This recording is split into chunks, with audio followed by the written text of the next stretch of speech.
안녕하세요. 행복한 기다림 미TV입니다. 이 원고는 겨울에 초입에 쓰고 있는데 업로드는 언제 될지 모르겠습니다. 원고들이 많이 밀려 있는데 그중 빨리 여러분들이 봤으면 하는 이야기들이 많습니다. 대개는 시험 간하기 시술 성공 가능성을 높일 수 있는 방법이나 과정 중 조심할 것들인데 오늘은 조금 방향을 달리해서 시험 간하기 시술에 실패했을 때 왜 안 되는지에 대해 살펴보려고 합니다. 잘 되어서 좋게 끝나면 다 행복하게 해피엔딩으로 마감됩니다. 하지만 권위 있는 미국 통계국 조사에 의하면 임상 임신율은 약 40%이고 정상 출산율은 약 30% 정도 되는 것이 현실이자 의료적 한계입니다. 자, 그렇다면 현실에서는 시험 간하기 시술을 해도 임신이 되지 않고 실패를 경험할 가능성이 2배는 높다는 것을 의미한다고 봐도 되겠습니다. 그래서 오늘은 다소 건조하고 냉정하게 들릴 수도 있지만 왜 안 되는지 그 이유들을 한번 살펴봐야 될 것 같습니다.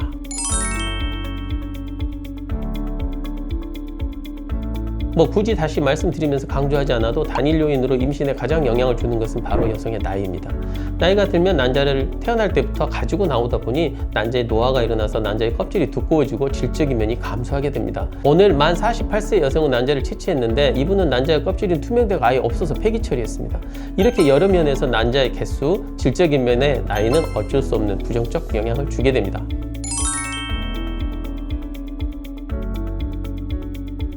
제가 전 영상에서 말씀드린 적이 있는데 배아의 질을 좌지우지하는 가장 중요한 선결 요인 자체가 바로 난자의 질적인 면입니다. 배아의 등급이 좋게 판명돼도 이 배아를 만든 난자의 질이 좋지 않으면 착상과 유지하는 데 여러 장애가 발생하게 됩니다. 그럼에도 불구하고 배아의 질적인 면을 평가하는 것은 임신과 시험 간하기 시술 결과를 좋게 만드는 데 매우 중요하고요. 그래서 요즘은 반인공지능 배아기에 배아를 넣어 배아 평가 점수 시스템을 통해 배아를 선별해서 이 배아기에서 자란 5일 동안 여러 면의 점수를 체크해서 가장 균일하고 잘 자란 배아를 선택적으로 이식하도록 도와주는 그런 시스템도 개발되어 있습니다.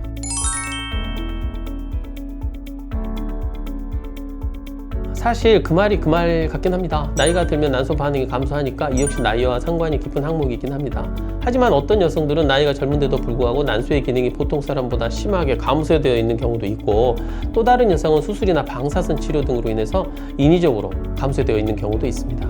하지만 여기서 중요한 것은 같은 개수의 난자가 채취되었다 하더라도 젊은 여성은 난자의 질이 더 좋다는 점은 젊지만 난소의 질이 심각하게 저하된 분들이 결코 포기해서는 안 된다는 점을 시사합니다. 나이가 많아질수록 난자의 질은 더 저하되기 때문입니다.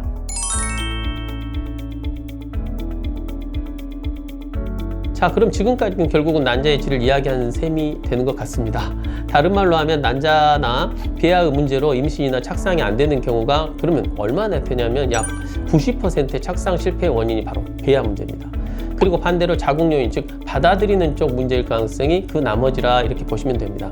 자궁 분종이나 성근증, 유착 등 착상을 방해하는 해부학적인 면도 있을 수 있고 자궁 내강의 염증, 즉 만성 자궁 내막염으로 인해 착상이 되지 않을 수도 있습니다. 저는 그냥 대략적으로 이렇게 표현을 한 것이고 다른 요인들도 사실 있을 수 있겠습니다. 대부분의 부부는 임신을 위해 최선을 다하고 몸도 만들고 건강하게 살려고 노력하지만 상황이 허락하지 않거나 담배나 술 등 중독에서 완전히 탈피하지 못한 경우 등은 임신 가능성은 당연히 감소할 수밖에 없습니다. 그리고 배아에 염색체 이상이 있는 경우 역시 임신이 잘 되지 않기 때문에 이 점도 요즘은 검사해서 건강한 배아를 골라 이식하는 것을 많이 고민하는 추세입니다. 이 부분은 여러 이견이 있어 더 많은 연구가 필요합니다. 결론은 이렇습니다. 일단 한번 실패하면 왜 실패했는지 알아보는 것이 매우 중요합니다. 자궁경을 해서 자궁 요인에 대해 점검을 하고 난자와 정자의 질을 좋게 만들기 위한 여러 노력을 해야 합니다.